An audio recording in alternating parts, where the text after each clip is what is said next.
Morning बच्चों, कैसे हैं आप सब। क्लास 7 की मैथ्स की क्लास में बच्चों आप सबका स्वागत है। और हम पढ़ रहे थे इकाई 7 वाणिज्य गणित। बच्चों वाणिज्य गणित में हमने 7E जो है अभ्यास, वहाँ तक के प्रश्न हम लोगों ने हल कर लिए हैं। तो 7E अभ्यास में बच्चों हम लोगों ने कुछ इंपॉर्टेंट फार्मूले पढ़े थे, तो उसको एक बार रिवाइज कर लेते हैं। फिर आगे हम बढ़ेंगे अपने 7F के लिए, जिसमें हमें जो पढ़ना है फार्मूले उसके बारे में भी जानेंगे। तो आइए देखते हैं 7E के इम्पॉर्टेंट फार्मूले। इसमें बच्चों हम लोगों ने प्रतिशत घटत और प्रतिशत घटत के कैसे निकाला जाता है उसके बारे में पढ़ा था।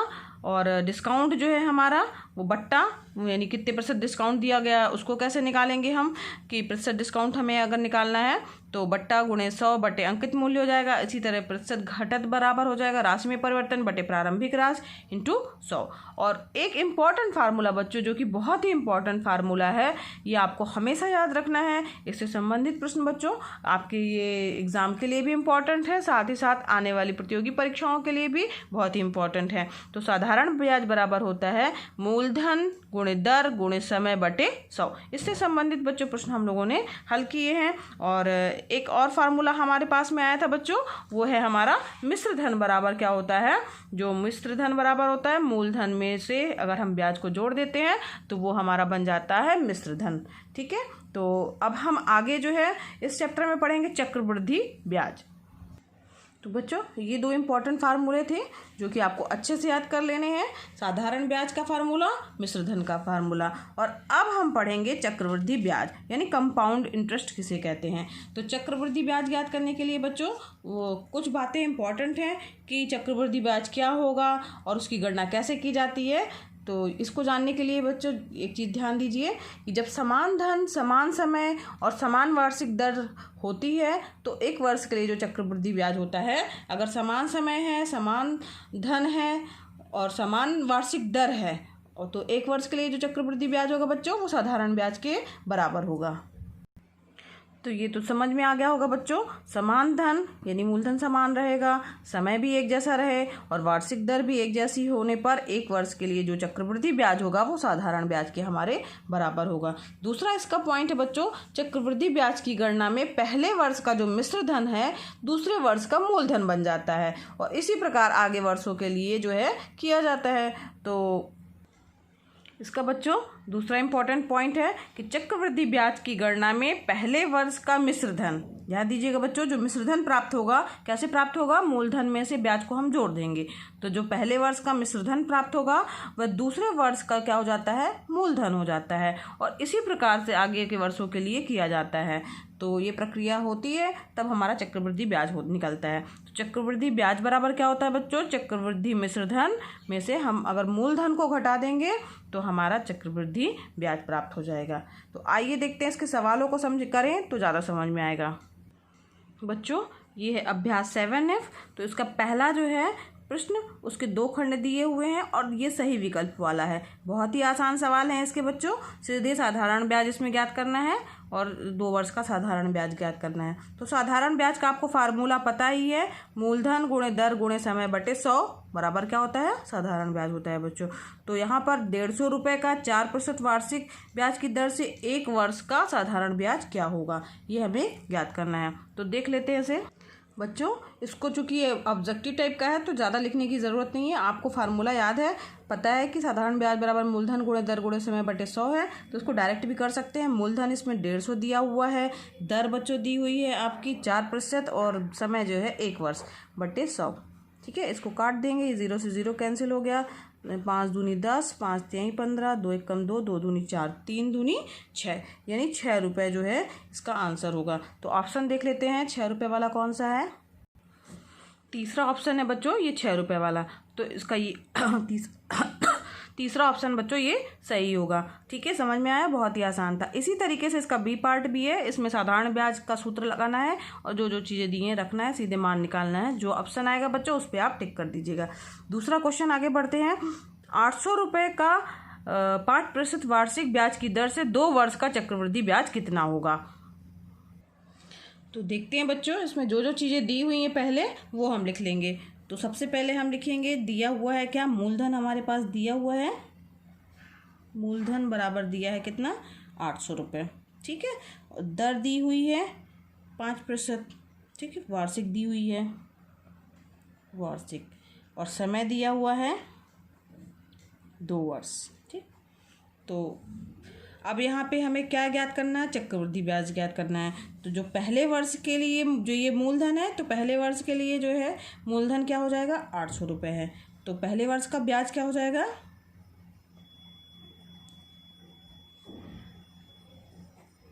मूलधन गुणे दर गुणे मूलधन गुणे दर गुणे समय बटे 100। ठीक है, अब 800 गुणे 5 गुणे 1 बटे 100।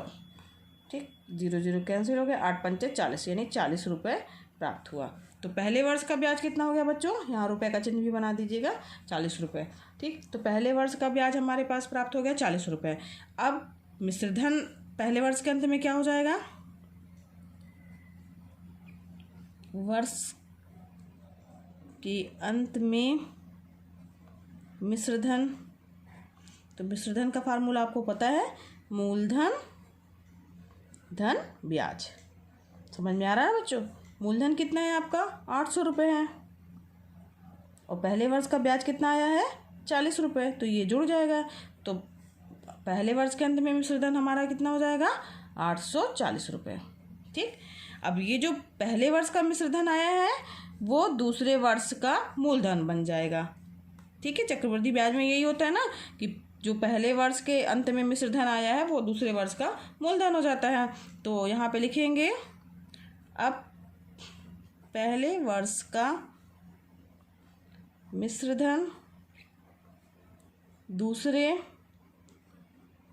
वर्ष का मूलधन होता है। ठीक है, तो ये दूसरे वर्ष का मूलधन हो गया, दूसरे वर्ष का मूलधन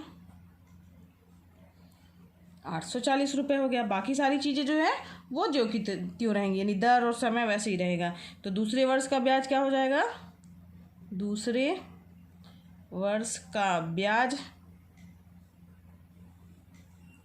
अब यहाँ पे समय 2 वर्ष था बच्चों, यहाँ पर पहले वर्ष के लिए हमने निकाला तो इसलिए हमने यहाँ समय 1 लिया था, और यहाँ पे दूसरे वर्ष के लिए निकाल रहे हैं तो फिर ये नेक्स्ट वर्ष है, इसमें हमने चेंज कर लिया है मूलधन, तो इसमें जो समय आएगा वो भी 1 ही वर्ष आएगा। ठीक है, गुणे 1 बटे 100। ठीक, इस चीज़ का ध्यान रखिएगा, पहला वर्ष और दूसरा वर्ष, चूँकि अलग अलग हमने वर्ष निकाला है इसलिए यहाँ पर चूँकि 2 वर्ष समय दिया तो हम यहाँ समय पे 2 वर्ष नहीं लिखेंगे, 1 वर्ष यहाँ लिखेंगे, दूसरा वर्ष यहाँ लिखेंगे। दोनों वर्षों के लिए हमने अलग अलग ज्ञात किया है। ब्याज पहले वर्ष के लिए अलग ज्ञात किया है, फिर इसके बाद मिश्रधन जो ज्ञात किया है वही मिश्रधन मूलधन में बदल जाता है। तो क्योंकि हमें चक्रवृद्धि ब्याज चाहिए ना, तो दूसरे वर्ष का ब्याज बराबर क्या हो जाएगा, ये कट गया, 5 एकम 5, 5 दूनी 10, 2 एकम 2, 2 चौको 8, 2 दूनी 4, यानी कितना आ गया, 42 रुपये। ठीक है, दूसरे वर्ष का हमारे पास ब्याज कितना आ गया, 42 रुपये। तो फिर दूसरे वर्ष का मिश्रधन क्या हो जाएगा,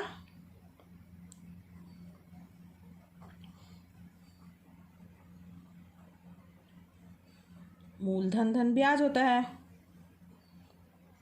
ब्याज। अब मूलधन कितना था बच्चों, दूसरे वर्ष के लिए मूलधन क्या था, 840 रुपये था। ठीक है, और उसमें कितना रुपये जुड़ जाएगा, 42 रुपये और जुड़ जाएगा, तो हमारे पास होगा ये कितने, 882 रुपये। तो ये क्या हो गया, हमारा दूसरे वर्ष का मिश्रधन हो गया। ठीक है, अब यहाँ पे हमें क्या ज्ञात करना है, 2 वर्षों का चक्रवृद्धि ब्याज ज्ञात करना है। तो इसलिए बच्चों क्या लिखेंगे, 2 वर्ष का चक्रवृद्धि ब्याज बराबर क्या हो जाएगा, मिश्रधन माइनस मूलधन। ठीक है, तो कितना आ गया ये, 882 रुपये में से जो 800 रुपये थे हमारे मूलधन वाले वो घट जाएंगे। जो स्टार्टिंग में जो मूलधन था ना वो 800 रुपये था, अब 2 वर्ष का तो 882 रुपये टोटल आ गया हमारे पास। तो 2 वर्ष का चक्रवृद्धि ब्याज अगर हमें निकालना है तो 800 ये जो दूसरे वर्ष का आया है, ठीक है, उसमें से घटा देंगे, दूसरे वर्ष के मिश्रधन में से मूलधन को घटा देंगे, तो आ जाएगा हमारा 82 रुपीज़, 82 रुपये। तो अतः उत्तर आप अलग से लिख दीजिएगा। अतः 2 वर्ष का चक्रवृद्धि ब्याज 82 रुपये होगा। ठीक है, समझ में आया बच्चों कैसे करना है? तो ये इस तरीके से इसको हल करना है। आगे बढ़ते हैं बच्चों। अब 7F का जो तीसरा सवाल है वो बिल्कुल इसी तरीके से जिस तरीके से अभी हम लोगों ने दूसरा सवाल किया, बस इसमें गौर कीजिए, पूरा सवाल वैसे ये 2 वर्ष दिया है, बस यहाँ अंकों का फेर कर दिया है, बाकी उसी तरीके से आपको ज्ञात करना है। तो ये तीसरा प्रश्न जो है बच्चों आप लोगों का होमवर्क है, ये आप करिएगा, बन जाएगा आपको, बस केवल अंकों को चेंज किया गया है। आगे बढ़ते हैं बच्चों क्वेश्चन नंबर 4 की ओर। तो चौथा क्वेश्चन है बच्चों, 2400 रुपये के ऋण को 10% वार्षिक चक्रवृद्धि ब्याज की दर से 2 वर्ष बाद चुकता किया गया, दे चक्रवृद्धि ब्याज ज्ञात कीजिए। तो आइए देखते हैं चौथे प्रश्न को कैसे हल करना है। बच्चों जो चीज़ें दी हुई हैं वो हम पहले लिख लेते हैं। तो हमारे पास दिया हुआ है, पहले लिखिएगा, दिया है मूलधन कितना दिया हुआ है 2400 रुपये, 2400 रुपये। ठीक है, दर दी हुई है 10%। ठीक, वार्षिक, वार्षिक लिखना जरूरी है बच्चों। ठीक है, ध्यान दीजिएगा। ठीक, और इसके बाद क्या दिया हुआ है, समय भी दिया हुआ है 2 वर्ष के बाद कितना चुकाना पड़ेगा, तो समय बराबर है 2 वर्ष। ठीक, और चक्रवृद्धि ब्याज हमें ज्ञात करना है।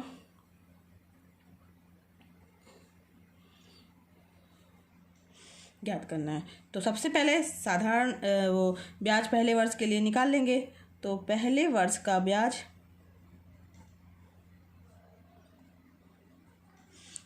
इसके लिए तो साधारण फार्मूला लगेगा, मूलधन गुणे दर गुणे समय बटे 100।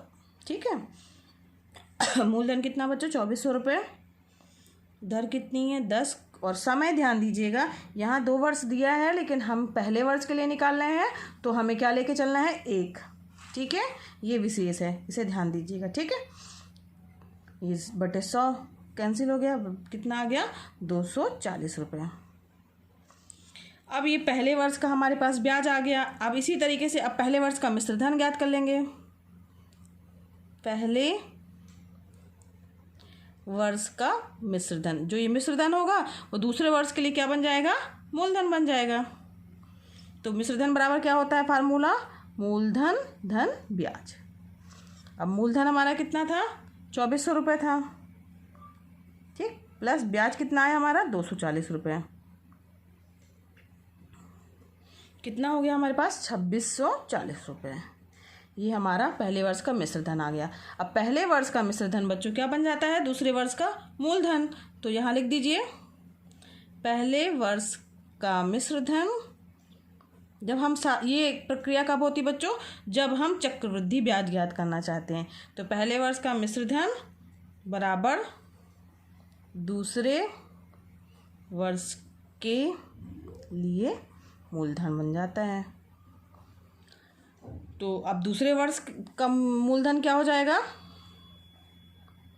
दूसरे वर्ष का मूलधन ये हो जाएगा हमारा, समझ में आ रहा है ना बच्चों, 2640 रुपये। अब दूसरे वर्ष का ब्याज ज्ञात कर लेंगे। अभी हमने पहले वर्ष का ज्ञात किया था, अब दूसरे वर्ष का ज्ञात करेंगे।